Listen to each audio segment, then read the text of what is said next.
Retrouve les Chacals en direct tous les mercredis à 21h sur Futur Radio.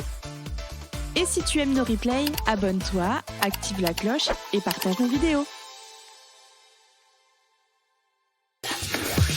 Les amis, nous sommes de retour avec vous sur Futur Radio et sur Twitch également. On est en live, vous pouvez venir voir nos têtes. On est tous là, on est en direct avec vous.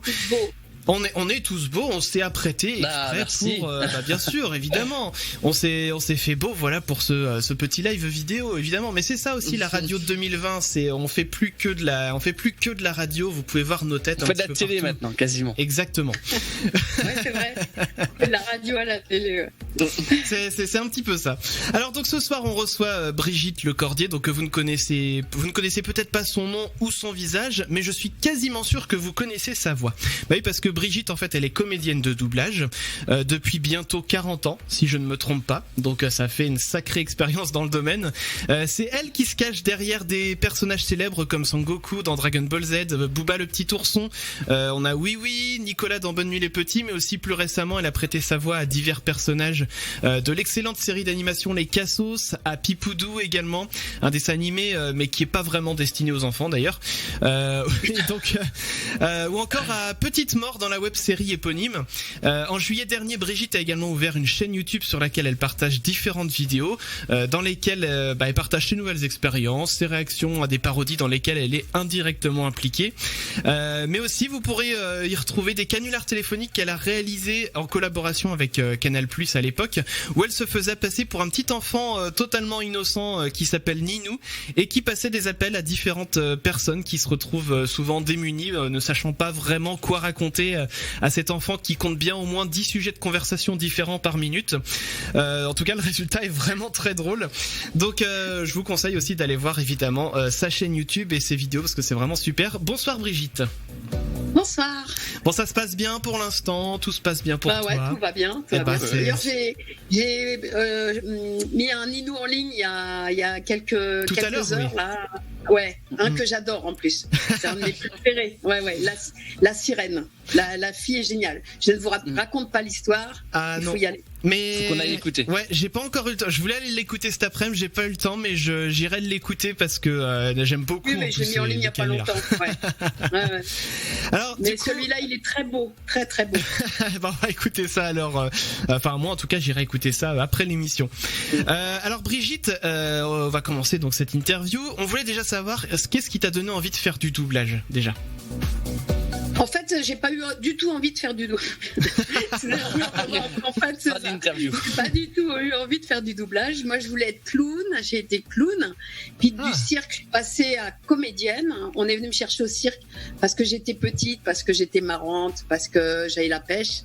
Et du coup, j'ai joué pas mal au théâtre. Puis j'ai tourné pour des dramatiques, tout ça pour la télé. D'accord. Et un jour, on est venu me chercher au théâtre pour faire une voix pour une pub pour Amnesty International. Et là, ils avaient galéré, je dois dire, pour trouver un enfant, une petite fille, pour faire la pub.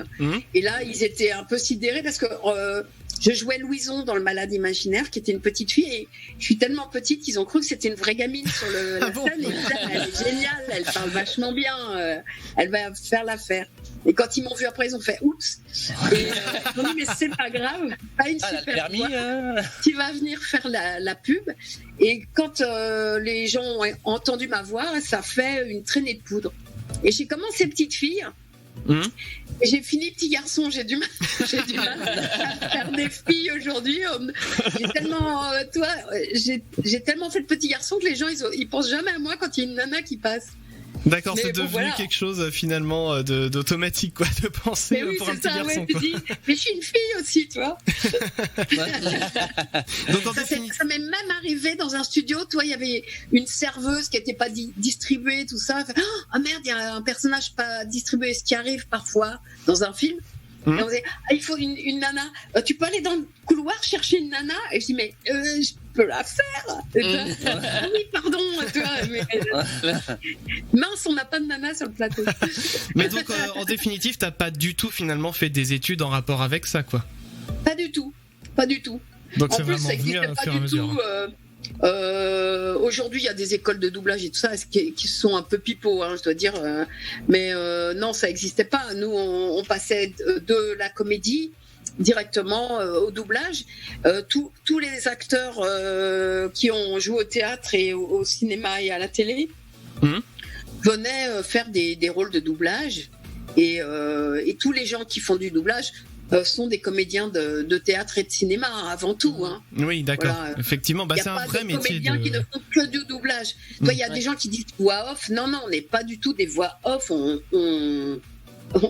On est des comédiens. Voilà, avant toute chose, vous faites un vrai travail de comédien dans tous les cas. T'es obligé. T'imagines quand tu doubles De Niro ou je sais pas n'importe quel Scarlett Johansson ou je sais pas, t'es obligé de jouer au moins à son niveau, quoi. Bien sûr. J'étais en train excuse-moi, j'étais en train de rire, c'est parce que j'étais en train d'imaginer De Niro mais avec ta voix. Mais il serait parfait. On fait le même taille, je pense. Damien, du coup.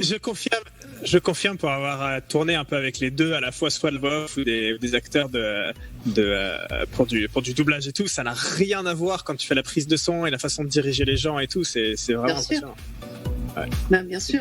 Deux mondes complètement différents. Ouais. Il y a beaucoup de très très grands et bons comédiens en doublage, justement parce qu'on leur demande beaucoup, quoi. Il faut être vif.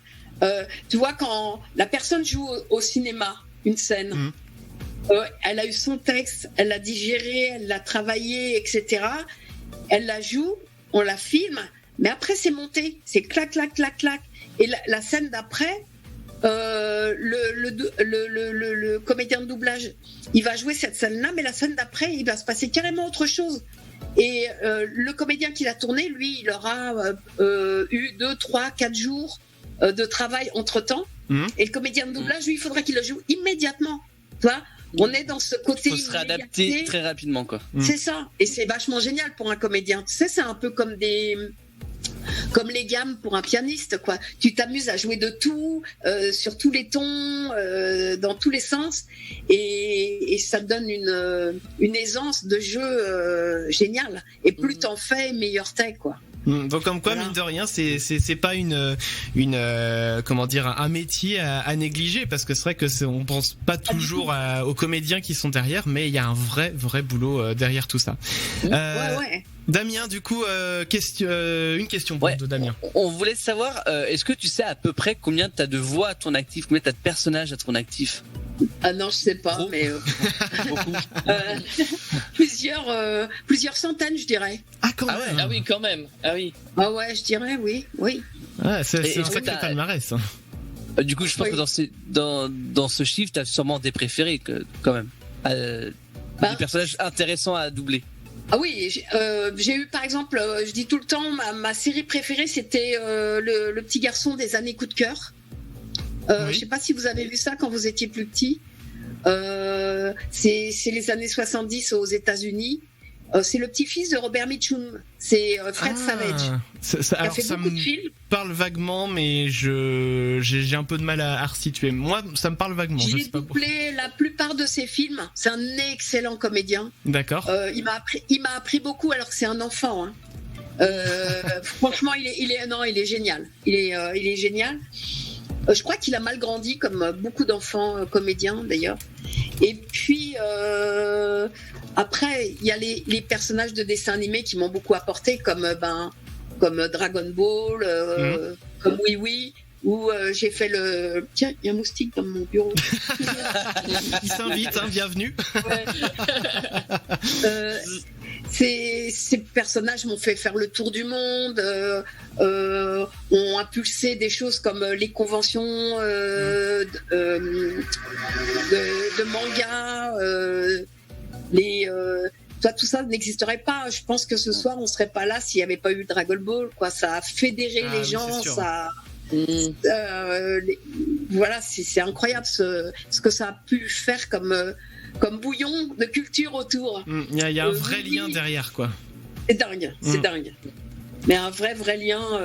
Regarde, j'ai ouvert ma chaîne YouTube. Là, je suis à 260 000 abonnés, quoi. C'est un truc de fou. C'est incroyable, ouais.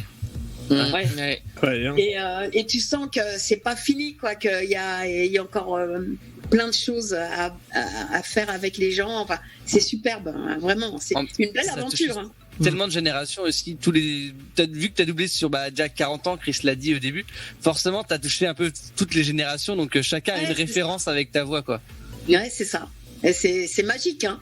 Et puis aujourd'hui, ce que j'aime, c'est bosser avec vous, avec votre génération, et j'ai une chance inouïe, comme les créateurs d'aujourd'hui ont grandi avec moi, et souvent ils font appel à moi, et ça m'a permis de travailler avec les Cassos, avec faire Pipoudou, qui sont des ovnis, quoi. C'est des ovnis dans le monde de l'animé. Et je suis hyper heureuse d'avoir donné ma voix à ces personnages et à ce style de dessin animé, toi, parce que tu sais, très vite on te met dans une cage. Je me souviens, moi, il y avait des gens de Canal ou autres qui disaient ah non, Brigitte, c'est preschool, tu vois, parce que j'ai fait oui, alors c'est pour les petits. Mais s'il y a un dessin animé pour les 8 ans, ah non, elle va pas savoir, toi. C'est très bizarre comme on te met dans des cases en France. Et vous êtes une génération où ces cases ont disparu. Et ça me fait énormément plaisir, toi. T'as Davy qui me prend pour faire sa petite mort, et j'en suis tellement heureuse parce que j'adore ce personnage, vraiment. Il me touche au plus haut point. Mais après, il va faire un court-métrage. Dans le court-métrage, il va y avoir un personnage live de sa mère ou autre. Il va dire, tiens Brigitte, tu viens la jouer. Il va pas dire ah non, Brigitte ne fait que des enfants, Brigitte est preschool, voilà. Brigitte ne fait que les petites morts. Non, mais tu sais, on m'a fait ça, je me souviens, je faisais Bouli. Toi, c'était les années 86 par là. Et il y a une fille qui s'occupait du casting de cette boîte-là, et on avait fini Bouli, puis elle faisait un nouveau truc, et du coup j'appelle en disant si vous avez un rôle pour moi, ça me ferait vraiment plaisir de venir bosser avec vous à nouveau. Elle me fait ah non, mais on n'a pas de bonhomme de neige, hein. Ça veut dire que comme j'avais fait un bonhomme de neige, j'allais ne faire que des bonhommes de neige toute ma vie, quoi. Ah bah oui, c'est important. Et là tu te dis il y a bonhomme de neige, il y en a beaucoup, il y en a partout. Elle a pas fait Olaf pourtant dans la Reine des Neiges. Triste. C'est pas juste. Mais alors que pourtant justement c'est tellement bien d'avoir une voix comme la tienne sur des personnages comme Pipoudou, où c'est assez inattendu parce qu'il y a un vrai décalage entre la voix toute mignonne et le personnage qui est à cet ordre de rire aussi, soit dit en passant, mais c'est ça qui est génial. Et c'est l'intelligence de Balak, hein. Quand il est venu me chercher, il savait exactement ce qu'il venait chercher et pourquoi il venait le chercher. Et il a eu tellement raison. Et moi, je me suis éclatée à faire ce rôle. Franchement, c'est tout ce que tu as envie de faire et de dire et que tu peux jamais dire, quoi. Ah bah oui, complètement. Alors profite, c'est le moment. Voilà. Et à contrario, est-ce qu'il y a des personnages que tu as peut-être moins aimé doubler ? Non, parce que franchement, j'aime terriblement mon métier et je prends vraiment énormément de plaisir à doubler, même un truc nul. Finalement, ça me fait marrer, quoi. Non, mais c'est vrai, des fois, on a des produits qui sont pas, c'est pas extraordinaire, quoi. Tu te dis. Ouais. Et en fait, t'arrives à y prendre plaisir. Et c'est aussi parce que j'ai commencé justement avec un monsieur qui faisait Tortue Géniale, qui était Pierre Trabeau. Ah oui. Et Pierre, c'était un excellent comédien. C'est lui qui faisait Popeye, Daffy Duck et tout ça. Ouais, donc effectivement, un beau palmarès aussi. Ah ouais, c'était un excellent comédien et en plus un super directeur d'acteur. Et par contre, il y avait des principes, tu sais, des principes de la vieille génération en disant on se moque pas d'un produit, quand on le fait, même si on n'y comprend rien, on le fait du mieux qu'on peut, etc. D'accord. Et moi, il m'a un peu amené dans cette trame-là, quoi.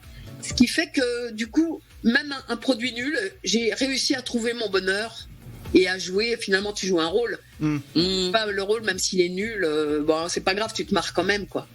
D'accord. On va prendre quelques questions qui sont arrivées aussi sur le chat de Twitch. Là, je vais me tourner vers Paul et Clem. Du coup, qu'est-ce que vous avez pu récolter ? Ah, ben on a une petite question de Mimoso qui nous demande le nom de ton chat. J'ai pas de chat, j'ai un chien. Ah, mince, le nom de ton chien. Chien, alors. Mon chien, il s'appelle Pirate. C'est un vrai pirate. Pirate. Pirate. Rien à voir avec Tipiak. Non. Bref, quand il y a la pub à la télé, il dresse l'oreille. Bon, en fait, il lui manque un morceau d'oreille. Il a été martyrisé quand il était petit. Oh. Et donc, ça lui fait une tête de pirate parce qu'il a une oreille en l'air et une oreille en bas. Ah bah pourquoi pas. Voilà. Alors je vois que l'heure tourne, donc on va pouvoir continuer de prendre bien sûr vos questions, hein, donc n'hésitez pas à continuer à les poser dans le chat sur Twitch ou avec le hashtag les chacals sur les réseaux sociaux. Avant de passer au test à la con, on a une petite question qui est arrivée aussi sur Twitch. Oui, on a Terminator93 qui nous demande quelle aurait été ta réaction si à l'époque on t'aurait dit que tu serais célèbre pour ta voix. J'aurais pas cru. J'aurais pas cru. Tu sais, nous, dans les de 80 à 2000, pratiquement, on était dans un studio noir avec un micro et des copains, et on enregistrait, mais on ne savait pas que vous existiez. Parce qu'il n'y avait pas Internet, il n'y avait pas... on n'avait pas ce retour-là qui a eu... D'un seul coup, il y a eu Internet. Et les gens... Moi, j'ai ouvert une page Facebook en me disant « Oh, je vais faire ça pour voir et tout ça. » Et d'un seul coup, elle était pleine tout de suite. Mais donc, oui, c'est ça qui est marrant. une page professionnelle. Parce que je disais, mince, c'est incroyable. Et d'un seul coup, vous avez pu nous parler directement. La preuve, là, pour me contacter, vous êtes venu directement à moi. Dans les années 80, c'était pas possible, par exemple. C'est sûr. Et donc, il y a plein de gens qui commençaient à nous dire on aime bien ce que vous faites, c'est génial, on adore Dragon Ball, alors que nous, on savait pas tout ça, toi. Voilà, et ça nous est sauté à la figure, mais tardivement, au final. Hein. Notre oui, c'est vrai. connaissance est tardive. Mais c'est surtout que si on dit que on connaît les personnages, mais on veut pas forcément voir les gens qui font les voix. Mais au final, en fait, si maintenant il y a un vrai intérêt pour tous les gens qui font les doublages, les voix, que ce soit sur les dessins animés, les choses comme ça. Et d'ailleurs, aux États-Unis, quand ils font des films d'animation, ils disent souvent, ils mettent sur l'affiche le nom des voix qui doublent les personnages. Oui, mais eux, souvent, ils prennent des stars. Et ce qui arrive ici, ce qui arrive de plus en plus. On fait ça et aussi. Du coup, ils mettent à la poubelle ici tous les gens qui ont des super voix et qui font super bien leur métier. Et c'est bien dommage, tu vois.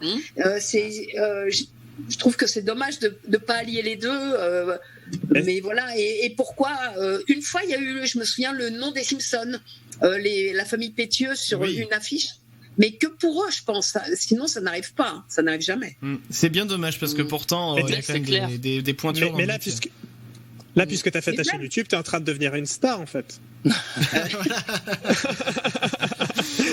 C'est sûr. Non, mais c'est génial, cette reconnaissance. Elle est hyper agréable. Tu vois, c'est sûr. C'est vrai que, à peine j'ai ouvert ma chaîne, t'as Le Monde, Libé, TF1, tout le monde est venu vers moi pour faire des papiers, des photos, des reportages et tout ça. C'est quand même dingue, alors que ça fait 30 ans que je bosse et que finalement c'est passé inaperçu, quoi. Il aura fallu ça, finalement. Est-ce que tu aurait fallu ça, et puis c'est surtout que votre génération arrive dans les médias. Aussi. Et elle me fait du bien, cette génération. Parce que elle est moins fermée que la génération d'avant qui avait des a priori en disant ah là là, une fille pour faire un garçon ça marche pas, oh là là elle a 3 ans de plus que le rôle, oh là là ça a pas marché, oh là là il faut un homosexuel et on n'a pas d'homosexuel, tu vois. Il faut être le rôle pour jouer le rôle, quoi. Non, mais il va mourir. Est-ce qu'il y a quelqu'un qui est en train de mourir pour jouer le rôle? Non, mais c'est ça, ouais. En tout cas, continuez à poser vos questions. J'en vois d'autres qui arrivent, donc on va essayer bien sûr de toutes les caser. On va en profiter bien sûr pour continuer de poser quelques questions à Brigitte. Je vois qu'on a 3 minutes. Donc allons-y. 3000 questions. 3000 questions, alors ça va être à faire y aller. Hein. Du coup, je vais me tourner vers Paul et puis vers Clem. Je vous laisse me poser les questions que vous avez récoltées dans les chats de Twitch. Vite fait, j'ai Ignobulus qui avait demandé tout à l'heure quelle voix aurais-tu aimé faire mais que tu n'as pas fait? J'aurais aimé faire les voix des petits héros de Miyazaki, les derniers. J'ai fait le premier et après j'ai pas eu accès aux essais et j'aurais bien aimé continuer. Ouais, dommage. Ouais. Donc, ça m'aurait plu. Ouais, Miyazaki. On a le temps encore pour une ou deux questions, donc je vous laisse me les. On va les garder pour la suite. On les garde pour la suite ? D'accord. Voilà. Écoute, faisons comme ça. On parlait aussi un petit peu en début d'émission, voilà, parce que comme Brigitte est comédienne de doublage et très tournée vers les dessins animés.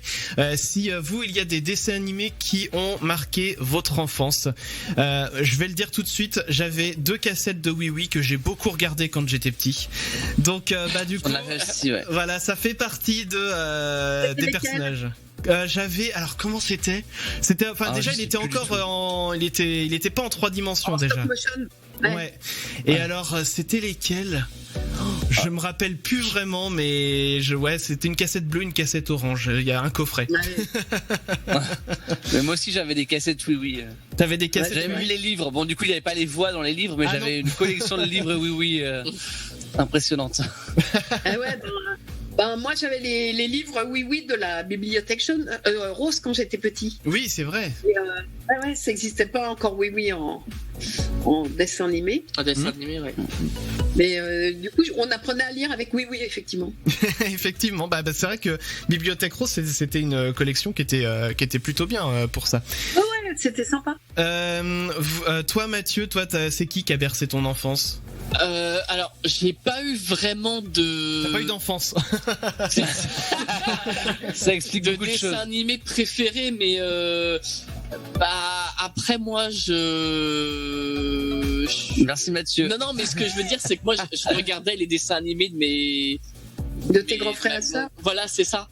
Et c'était généralement tout ce qu'animation japonaise. Donc j'ai Dragon Ball et quand même. j'ai Albator, Capitaine Flamme. Alors c'est des années 80. Moi je suis de 90, mais bon je regardais les leurs. Donc voilà. Mais sinon moi de ma génération, j'étais toujours à l'heure par contre pour les minicums. Là par contre. C'était super. Ça je loupais pas. Je vais rebondir sur ce qu'on disait tout à l'heure. On parlait donc de personnages que tu doubles. J'aimerais savoir, moi par exemple, entre des personnages innocents ou des personnages comme Pipoudou qui sont pas du tout innocents et qui ont un ton vraiment très cru, tu préfères interpréter quel genre de rôle ? En fait, Pipoudou, il est très innocent. Il pose des questions innocentes. Enfin, c'est pas faux. Alors, il lui arrive plein de choses, par contre, hein, mais. Et ses copains qui le sont pas. C'est vrai. Écoute, je dois dire que, en fait, vraiment, j'aime beaucoup rencontrer un personnage et j'aime beaucoup l'habiter, le temps du jeu, tu vois, quel que soit le personnage. J'adore Pipoudou, je dois dire. Il me fait beaucoup rire et je prends beaucoup de plaisir à le faire, mais je prends du plaisir à faire pratiquement tous mes personnages. C'est ça c'est difficile de choisir, hein. Mais j'aime bien. Ce qui est marrant pour un comédien, c'est de jouer des trucs qu'il n'est pas habitué à jouer. C'est ça qui est formidable. Ouais, d'avoir des rôles assez variés, quoi. Ah oui, ouais, bien sûr. Si tu joues toujours la même chose, voilà, tu sais que c'est efficace, mais au bout d'un moment, c'est dommage. Bah oui, c'est sûr, effectivement. C'est ce qu'on disait tout à l'heure avec les histoires justement de mettre les gens dans des cases. C'est sûr que c'est beaucoup plus intéressant, effectivement, d'avoir des rôles assez variés pour pas tout le temps tourner autour des mêmes choses. Bien sûr. Damien, je te laisse poser. Alors sur notre petit papier, c'est la question numéro 5. Ok. Du coup, je l'avais pas encore lu. Ah, tu l'avais pas encore. Oh là là, ils font pas leur boulot. Non, mais exactement. C'est pas des trucs, hein, Donc tout à l'heure sur Instagram avec Dorothée Pousseau, donc une autre comédienne de doublage assez célèbre. Vous avez lu en direct une histoire, Le Loup et les 7 cabris. Est-ce que c'est le genre de petit happening qui naissent avec le confinement? Désolé, j'ai vraiment pas lu la question avant. Oui, tout à fait. Je pense qu'on n'aurait pas pensé à le faire s'il n'y avait pas eu le confinement, mais toi, on s'est appelé pour se prendre des nouvelles et puis on se dit tu fais quoi? Moi, je travaille pour ma chaîne et toi, moi, je travaille pour ma chaîne, mais on est un peu bloqué, nana. Et si on faisait un live pour se retrouver, pour faire plaisir aux gens, quoi, voilà. Et c'est quelque chose que tu referais aujourd'hui, même hors des confinements? Bah, si j'ai le temps, oui, mais je pense qu'on n'aura pas le temps. Là, quand on va sortir du confinement, je te raconte pas. Ça va être. Je sais pas comment ça va se passer pour les studios. Parce qu'on ne pourra pas enregistrer avec des masques devant la figure, quoi. Tu vois ce que je veux dire? Oui, bah oui, c'est sûr. Je sais pas du tout comment ça va se passer. Alors, ça fait un petit filtre anti-pop. Alors Paul, va falloir que tu expliques ce que c'est qu'un filtre anti-pop, parce que les gens ils savent pas. Hein. Alors ça c'est une bonnette, mais il y a la version un petit peu plus soft qui se met juste devant le micro et qui pareil sert à enlever tout ce qui est tous les sons qui viennent des P, des B et ces choses qui envoient de démonstration, je retire la bonnette. Si je dis patate, voilà, ça fait un son assez désagréable. Donc c'est mieux avec la bonnette ou le filtre. Alors, on en est rendu où dans ces questions? Alors, tu sais quoi, on va faire celle-ci. Je change l'ordre des questions au fur et à mesure. Est-ce qu'il t'arrive d'utiliser ta voix de doublage sans faire attention des fois, genre tu vas être, je sais pas, en train d'acheter du pain ou je sais pas quoi, puis d'un seul coup, tu te mets à parler avec la voix qu'on te connaît, qu'on va entendre tout à l'heure d'ailleurs. Mais est-ce que ça t'arrive des fois de déraper comme ça? Non, je suis pas encore schizophrène. La schizophrène avec les personnages, ça doit être bizarre. Ça va, je gère assez bien mon autre moi, mon alter ego. Non, j'arrive à sortir.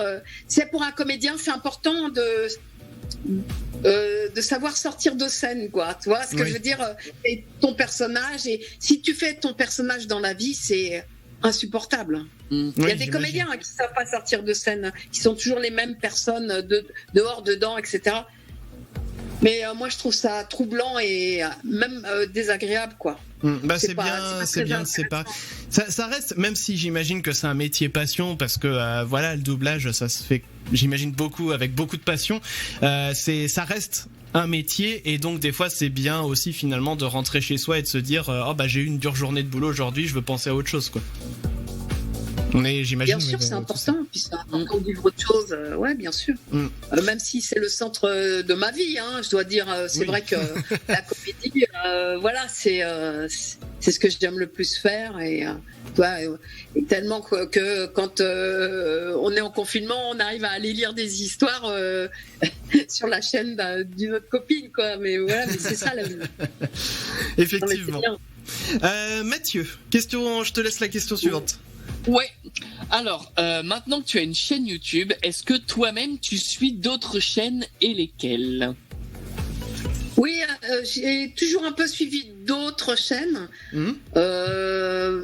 parce que tu sais, dans les conventions de doublage et dans les conventions de geek, en fait, j'ai toujours rencontré plein de gens qui font plein de choses. Donc, oui, je suis abonné à la chaîne du joueur du grenier, de Marcus, de Zerator, de Banzai, de Bob Lennon. Tous ces gens que je rencontre tout au long de mon chemin, et on est heureux de se retrouver. Et puis je trouve que c'est sympa de suivre ce qu'ils font, puis de faire un petit like de temps en temps. Ça fait toujours plaisir. Voilà. Effectivement. Voilà.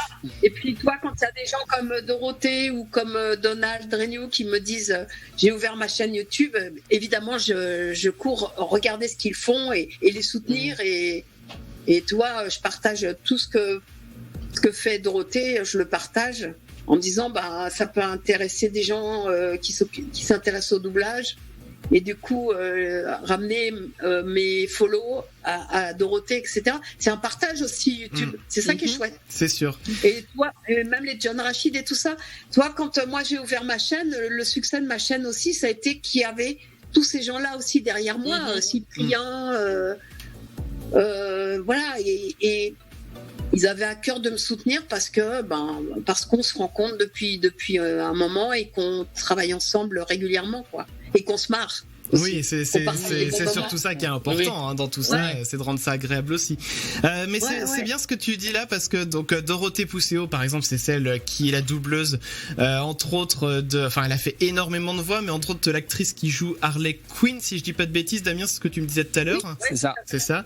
Exactement ça. Et Donald Renew, il est connu lui pour faire la voix de Titeuf entre autres, et faire aussi plein de voix de rôles généralement de jeunes, comme je crois que dans Dragon, c'est lui aussi dans Dragon, si je dis pas de bêtises. De super-héros. Voilà, de super-héros aussi. Et Spider-Man aussi. Spider-Man aussi, c'est bien possible. Spider-Man, ça me parle moins, mais c'est bien possible. Enfin bon, et du coup, c'est cool aussi finalement qu'ils ouvrent leur chaîne YouTube, parce que ça permet d'aller un petit peu aussi à la rencontre de ces personnes-là, en fin de compte. Alors. Oui, et puis Donald, c'est un fou dingue de pilotage. Il adore piloter des motos et des voitures. Ah oui. Et du coup, il s'est mis dans le e-sport. D'accord. Il continue de conduire parce que maintenant il a des enfants. Il a plus envie d'avoir une vraie voiture dans les mains, parce que il a eu un grave accident il y a quelques années et il sait ce que c'est. Oui. Et donc du coup, il s'est assagi et il fait de l'e-sport, et finalement il me dit, j'ai les mêmes sensations que quand je conduisais une vraie bagnole, quoi. Ah bah c'est super ça. C'est génial, quoi. Ah ouais. On a des questions qui sont arrivées sur les réseaux et sur Twitch. Là, du coup, je me retourne à nouveau vers Paul et Clem pour nous débriefer tout ça. Twitter aussi d'ailleurs, puisque là c'est du Demi Mozo qui nous a posé ça sur Twitter et qui voulait te demander que fais-tu as-tu déjà modifié ta voix lors d'un démarchage téléphonique pour ne pas répondre? Oui, ça m'est arrivé. Ouais. C'est vrai. On veut une anecdote. Oui, si mes parents sont pas là, oui, c'est facile ça à faire. Ma maman elle est pas là, mais même derrière la porte ou des trucs comme ça, tu sais, les démarcheurs, quand j'habitais en immeuble, voilà. Maman elle est pas là, hop. À l'interphone, ça c'est génial, c'est un don qui est parfait pour ça finalement. Ouais, c'est fastoche. Une autre question du coup sur les réseaux ou sur Twitch, peu importe, vous me dites. Bah on a Watt qui demande dans DBZ les voix des méchants secondaires avaient toujours une voix bizarre. Est-ce que c'était volontaire? C'était des voix d'acteurs, des voix d'essai pour des acteurs qui commençaient dans le métier? C'est méchant ça. Voilà. Non, je sais pas, tu sais, à l'époque on était, tu sais, le dessin animé ça représentait rien. Enfin, les gens n'aimaient pas, les adultes n'aimaient pas les dessins animés, et il y avait très peu d'argent qui était mis dans les dessins animés, etc., pour le doublage et tout. Donc ils faisaient des équipes. Et là, par exemple, pour Dragon Ball, on était 6 pour faire toutes les voix. Ah oui. C'est pour ça qu'on en a fait autant.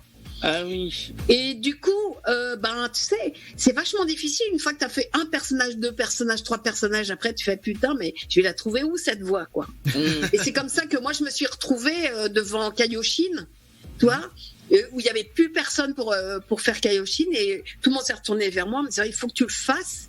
On n'a pas d'autre solution. Et heureusement, ce jour-là, il faisait une dizaine de lignes, donc je me suis débrouillée. J'ai dit, comme je suis quelqu'un de méchant, mon directeur de plateau, tu sais, qui faisait Tortue Géniale, il avait un cancer de la gorge, en fait, il parlait un peu comme ça. Je sais pas si vous vous souvenez de la voix de Tortue Géniale. Tortue Géniale. Et du coup, je lui ai dit, je vais me faire un cancer de la gorge, et il va parler comme ça. Et du coup, je l'ai fait parler comme ça, Kaioshin. Mais pour 10 lignes, ça va. Le problème, c'est qu'il est revenu la fois d'après. Il est revenu et il raconte toute sa vie. Je sais pas, il y avait un épisode ou 2 complètement que sur lui. C'était infernal pour moi de parler comme ça, toi. Et là, t'es vraiment piégé quand t'as pris une voix comme ça et que tu sais pas que ça va être un personnage important. Parce que tu sais, à l'époque, on savait pas tout ça. Il y avait pas des trucs faits à l'avance où on te raconte l'histoire. Moi, je savais pas en commençant Goku que j'allais être un super-héros. Hein. C'est ce que j'explique dans mes vidéos sur ma chaîne. C'est qu'on savait pas tout ça. Donc, on découvrait au fur et à mesure. Et c'est vrai que parfois, il y a dû avoir des trucs bizarres où vraiment les comédiens savaient plus quelle voix faire, toi. Alors, c'est vrai qu'une équipe de 6 pour tous les personnages qui peuvent intervenir dans une série, ça faut avoir de l'imagination aussi. C'est ça, il faut avoir de l'imagination, mais c'est vraiment un truc d'imagination, en effet. C'est sûr. Et puis après, la possibilité vocale de pouvoir la changer comme ça sur un long parcours. Effectivement. Les amis, je vous propose une chose, puisqu'on a encore un petit peu de temps avant la prochaine musique. Tout à l'heure, on a commencé à parler des dessins animés qui ont bercé notre enfance. Donc, j'ai parlé, moi, de Oui Oui, par exemple. Il y a Damien aussi qui parlait de Oui Oui. Mathieu a parlé surtout des mangas. Je voulais me tourner vers... Minicums aussi, exact. Vers Clem. Toi, Clem, c'est quoi qui a bercé ton enfance? Alors, le mot Minicum a été lancé. Effectivement, c'est aussi ma génération. Mais du coup, peut-être même plutôt le matin avec les cornflakes avant d'aller à l'école. C'était alors Pingu, Oui, des choses comme ça. Pingu aussi, c'était marrant ça. Ouais. J'avais Franklin moi avant d'aller à l'école. Ouais aussi, Franklin, c'est vrai. Paul, Père Castor, des Père choses Castor comme ça. aussi. D'ailleurs, Benjamin de Père Castor, oui, exact. Oui. Ouais. C'est vrai. Paul, toi de ton côté, tu t'as été bercé par quoi quand t'étais enfant? Ben moi, je suis un peu comme Mathieu au final. J'ai pas genre un dessin animé qui m'a bercé, mais globalement, j'ai pas vu tous ces dessins animés vraiment pour les très très jeunes, comme vous disiez, les Teletubbies, les Minicums, tous ces trucs-là. Mais par contre, après, c'est plus effectivement quand j'étais plus grand, que ce soit Code Lyoko, Sakura, Yu-Gi-Oh, Pokémon, enfin toutes ces choses-là, et c'est vraiment là où j'ai regardé tout ça. Ouais. Après, et bien sûr, sans oublier Oggy et les cafards. Alors ça m'a traîné, mais pendant longtemps. C'est rigolo. Pas Bob l'éponge, c'est absolument nul. Mais Oggy et les cafards, c'est la vie. Alors là, tu vas fâcher tous les fans de Bob l'éponge. Oui, mais il y a pas de débat, Moi, j'ai été fan aussi beaucoup de Sakura. Tu faisais pas une voix aussi dans Sakura, Brigitte? Je pense pas. Non. C'est possible que oui, mais c'est possible que non. D'accord. Je me demande si je dois confondre peut-être avec une autre personne qui double aussi. Peut-être Cathy Berger. Il y a Jackie qui faisait Esteban dans Les Cités d'Or, et toutes les deux on n'est pas assez proches. Ah bah c'était peut-être oui. On confond. Mais tu sais, il y a plein de trucs que j'ai faits et dont on ne connaissait pas le titre. Ah oui, d'accord. On ne connaissait pas les titres. Bah, tu sais, nous, on a pas les génériques. Oui. Tu vois, j'ai eu Wax tout à l'heure qui me demandait de chanter un générique avec lui. Je lui dis, mais je ne connais pas les génériques parce que nous, on les a pas. Ils sont faits très doux. D'accord. Sakura, c'est facile, c'est une chasseuse de cartes. Voilà, c'est Sakura, chasseuse de cartes. Non, mais d'après Wikipédia, t'es pas dedans. Faut se méfier, Alors, si t'as oublié, il y a Wikipédia qui a la liste. En même temps, ils sont vachement forts sur Wikipédia. Franchement, ils ont trouvé des trucs que j'ai fait. Des fois, je disais, ah bon, j'ai fait ça. Super. On va aller rajouter Sakura alors. Non, c'est pas bien. Je crois que c'est pas. On avait aussi quelques réactions qui sont arrivées tout à l'heure là dans le chat de Twitch sur justement les dessins animés qui ont bercé votre enfance. Du coup, je me retourne à nouveau vers Clem et Paul. Je vais vous laisser citer du coup les gens qui ont réagi sur Twitch tout à l'heure. Moi, je retrouve aussi des choses qu'a dit Terminator 93. Donc, certes Dragon Balls, mais il a aussi cité les Rats, la famille pirate et Scooby-Doo. Ah ouais, Scooby-Doo. Ah bah oui, ça aussi, ça fait partie de la base. La famille pirate, c'était chaud aussi, c'était cool. Ouais, mais je crois que j'ai fait le bébé dans la famille pirate. Ah bah je vais te dire ça. Il est parti, ça y est, il est parti. Écoute, Monsieur Wikipédia. Tu sais quoi, Mathieu? Je te laisse faire tes recherches sur Wikipédia. Oui.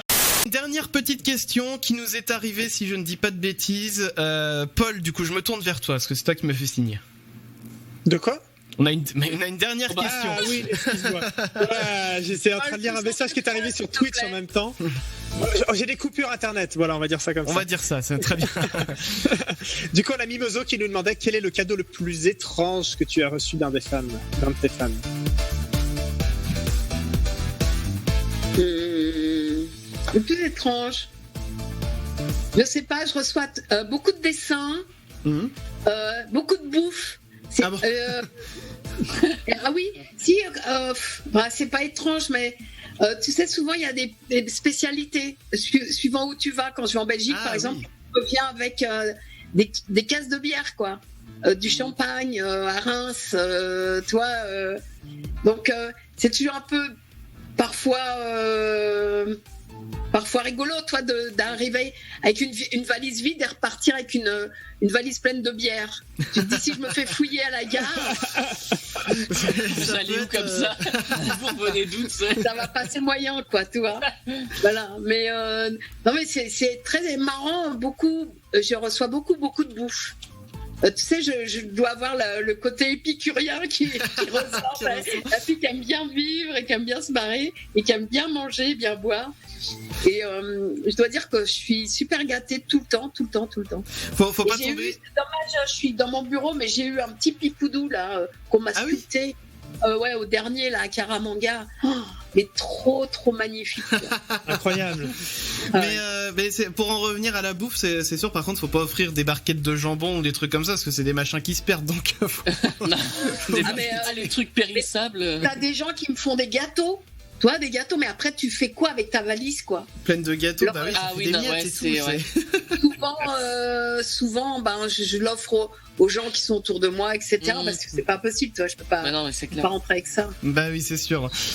Merci beaucoup, en tout cas, toi, Brigitte, d'avoir été avec nous pendant toute cette émission. C'est rigolo. Merci beaucoup. On a passé un très bon moment avec toi. On te remercie, toi. On remercie aussi Oui, Sangoku, Pipoudou. Ils ont été sympas. Ah ouais. On n'a pas fait parler la petite mort, mais. Ah bah on peut faire. Tu sais quoi? On va lui laisser le mot de la fin au pire à la petite mort. Ah oui. On peut faire ça. Non, c'est dur. C'est dur le mot de la fin, non? Oh bah c'est comme tu veux. Ou un mot de la fin pour la petite mort. Ou alors T'as tendu la perche. Ou alors on demande à la petite mort de faire de la promotion de la chaîne YouTube de Brigitte. Alors en 30 secondes, faisons ça. Ah la vache, c'est dur ce que vous me demandez. Bah c'est parce qu'il reste plus beaucoup de temps, c'est pour ça je préfère prévenir. Alors, moi, je voudrais aller sur la chaîne de Brigitte parce que je suis sûre que je pourrais la fleurir au quotidien et comme ça, mon père, il arrêtera de faire mourir tout le monde et de prendre son pied, quoi, parce que moi, je veux être fleuriste. En tout cas, voilà, Brigitte, vous la retrouvez bien sûr sur sa chaîne YouTube. Vous cherchez Brigitte Lecordier. Encore un grand merci d'avoir été avec nous. On a passé un très bon moment. Ouais, merci. On te souhaite une excellente soirée, une très bonne continuation. Et puis merci à tous ceux qui nous suivaient sur Twitch ce soir et puis qu'on réagit sur Twitter, sur Twitch. On vous fait des bisous, des checks de coude et on se retrouve mercredi prochain. Bisous les amis, à bientôt.